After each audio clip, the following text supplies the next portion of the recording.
Bonjour mes amis. Nous sommes de retour avec notre petite lecture du livre des esprits. Alors, nous sommes à l'introduction numéro 10. Bien. Parmi les objections, il en est de plus spécieuses, du moins en apparence, parce qu'elles sont tirées de l'observation et qu'elles sont faites par des personnes graves. Une de ces objections est tirée du langage de certains esprits qui ne paraît pas digne d'élévation qu'on suppose à des êtres surnaturels. Si l'on veut bien se reporter au résumé de la doctrine que nous avons présentée ci-dessous, on y verra que les esprits eux-mêmes nous apprennent qu'ils ne sont égaux ni en connaissance ni en qualité morale et que l'on ne doit point prendre au pied de la lettre tout ce qu'ils disent. C'est aux gens sensés à faire la part du bon et du mauvais.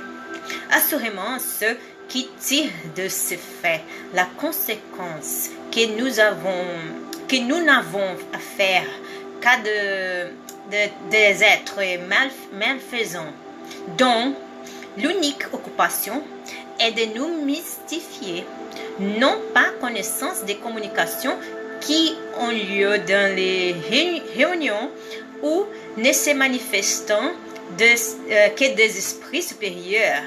Autrement, ils ne penseraient pas ainsi.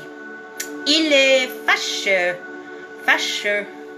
que les hasards les aient assez mal servis pour ne leur montrer que les mauvais côtés du monde spirit, car nous voulons bien ne pas supposer qu'une tendance sympathique attire vers eux les mauvais esprits plutôt que les bons, les esprits menteurs ou ceux dont le langage est révoltant et de grossièreté.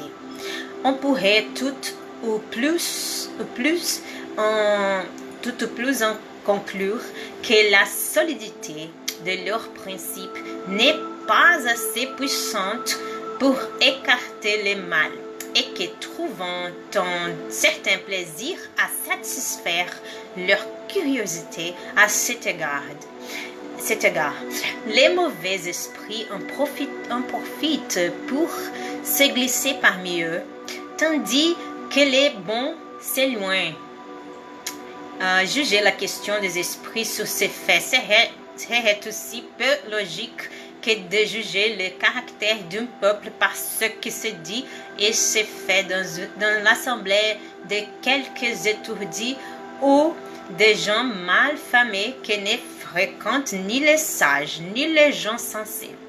Ces personnes se trouvent dans la situation d'un étranger qui, arrivant dans une grande capitale par les plus vilains faubourgs, jugerait tous les habitants par les mœurs et le langage de ce quartier infime. Dans le monde des esprits, il y a aussi une bonne et une mauvaise société.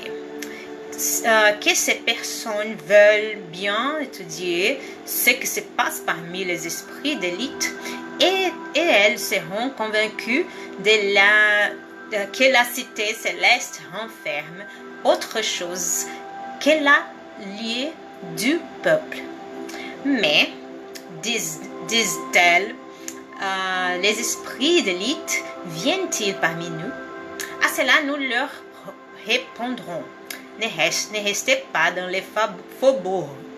Voyez, observez et vous jugerez. Les faits sont là pour tout le monde. À moins que ce ne soit à elles que s'appliquent ces paroles de Jésus. Ils ont des yeux et ils ne voient point, des oreilles et ils n'entendent point.